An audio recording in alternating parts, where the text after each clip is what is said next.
These are the springs that I think that I'll be using. So I'm getting started taking the mounts off of them, and I'll be cleaning those up.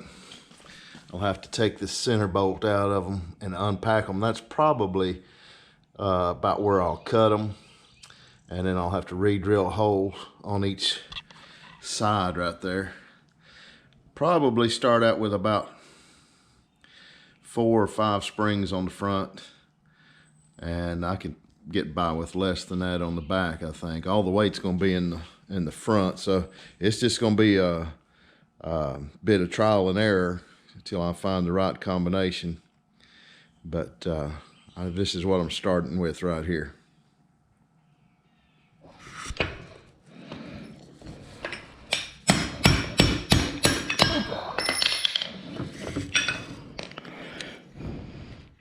Those are some really cool mounts. I'll throw them back in the junk pile and may use them on a future project. Those would be really cool on an underslung top suspension. Or they'd be great for some metal art or something. Those are pretty neat. I could use, probably reuse these bolts right here, but to save time, I'm just going to use my grinder with a cutoff wheel right here, and I'll just chop those in two, make quick work out of this, disassembling this spring pack.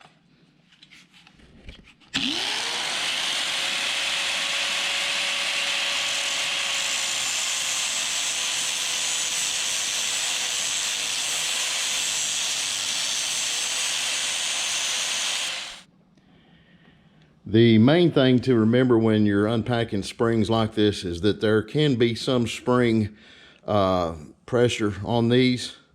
And what you want to do is get you a big clamp and take this, clamp it on there like that. And then take this center bolt loose. I've had that soaking with some penetrating oil. So that's gonna come off nicely. And then what you want to do is release this pressure with the clamp.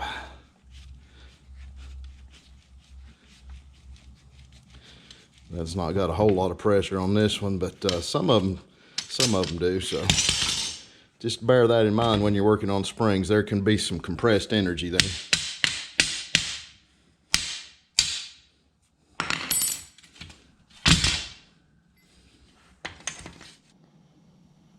Now that I've got this spring unpacked right here, everything looks pretty good. There's some rust scale in there, but there's no broken springs or anything like that. There's not even an excessive amount of wear on these bushings. Overall, these springs look really pretty good. I'll have to replace this center bolt. You can see it's rusted away, worn away right there.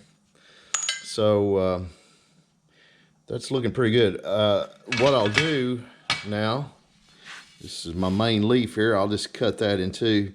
And because I've got this center hole that's common on all these leaves, that'll give me a good spot to cut. And I'll just use this main leaf for doing all my measuring and mocking up. I'll set the rest of this pack aside until I get ready to reassemble the pack. And I'll use this one for building all my mounts and mocking everything up. The thing about this spring is it's made out of hardened steel. It's spring steel. So if you go to cut this with a bandsaw or a reciprocating saw, it will dull a blade up very fast. So I'm just going to use my grinder with a cutoff wheel, and I'll cut these springs in two, and I'll have to cut these twice. I'll have to make 2 cuts on either. I could cut straight through the hole right here, but I'd have a partial hole on each spring left, and I would rather have it squared up, so I'll have to cut each one of these twice. So I'm gonna get busy cutting these in two, and this is my main leaf. I won't cut the others in two until I get all my mock up done on the car, and get my brackets mounted or made up and holes drilled and all that stuff. And then I'll cut the others in two, and I'll go ahead and repack those springs. I'll get my holes drilled and get them repacked and installed on the car. I had a viewer get in contact with me after I posted my last video about my lack of fish plating these joints right here. And he brought up a concern that I had never thought about. Initially, I was just looking at it from a standpoint of suspension load. And he brought up the point that if I were to be rear-ended here in a collision, this upright would act as a lever. And as you know, anybody that has a breaker bar like this, the longer the breaker bar, the more it increases the torque. So the force of the collision and the impact would be amplified at this joint and this joint. So the driver and passenger seat is just right in front of this. So in probably a overabundance of safety, I'm going to go ahead and cut into these, and I'll fish plate those on the inside. I'll put one on this side and one on the other side too. And I needed to shorten this piece up about 1/4 of an inch anyway, so I'll go ahead and cut that out. And I'll probably take a little bit out of this side too, because I think I'm going to lower the bed just a little bit anyway. So I'm going to go ahead and cut into that. I really hate to do that because, you know, I'm taking a step back, but sometimes you need to take a step back in order to move forward. So that's what I'm going to do. I've got this joint cut apart now, and it gives me an opportunity to see that joint in there, the weld penetration, and inspect that. And you can see right here, down here on this bottom, and right here on the side, it had some really good penetration. That's probably built up about that's probably a 1/16 right there, maybe a little more. But you can see that it's got some really good penetration. That's what you're after when you're building a frame like this. You want to penetrate all the way down to the base of that metal, so that you know, it really makes a strong joint right there. Now we can start seeing the rear suspension design taking shape here a little bit. I've taken some 3/8 plate right here. This is 3/8 by 4 inches wide, and I've cut into this tubing on both sides. It passes through the tubing. I'll weld this up on this side and this side. That spreads the suspension load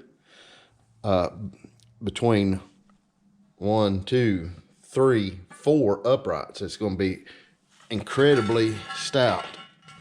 I'll do the same thing over on this other side. I've not cut this relief yet. I'll cut this out, and I don't know that I'll do the same on the outside. I may just drill some holes on the outside and put 3 or 4 rosette welds there, so I don't have as much metal to finish off, because this frame will be visible from the exterior. This side in here don't matter so much because you won't be able to see it. This plate will be where the rear spring anchors. It'll bolt down right there with some U-bolts. So I've got the other side frame rail loaded up on the sawhorses here. I've started cutting that out, and I was using a cut-off wheel on a grinder there. Just taking my time, make a nice clean cut right there, and that plate will slide in this side over on this side. Like I said, I may just come in here and drill 3 or 4 holes and just do some rosette welds on that side, just so I don't have to do so much metal finishing. But there's that. So it's starting to take shape a little bit.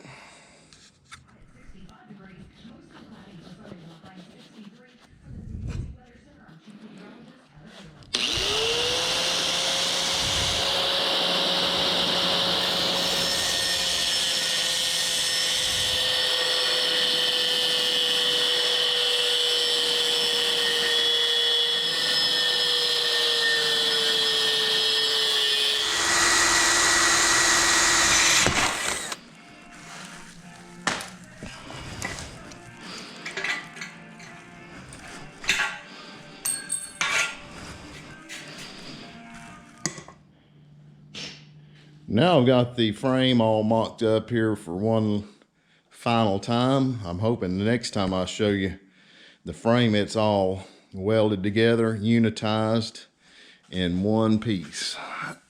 And these front springs are going to mount in there somewhere like that. I'll have to fabricate this mount yet. I've not started working on that. On the back side here, you can really start seeing the spring mount design right here, and how that plate passes through the frame rails right here. You can see that one over here on the other side, passes all the way through the frame rail, and this spring will just mount right on top right there.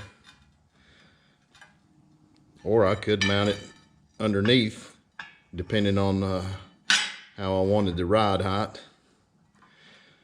And originally I thought that I would use U-bolts to bolt that down. I'm not sure there's going to be enough room on the bottom side here to put the nut on and spin a socket or a wrench there to tighten those up. So what I may do is make a plate to sandwich that. It'll go on top. It'll sandwich that spring pack in there. I'll drill and tap the bottom plate, and the top plate, I'll drill it so that the bolts just pass through.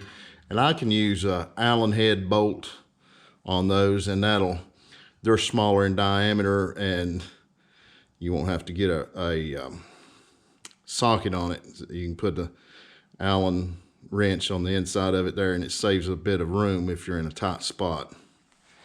So there's that.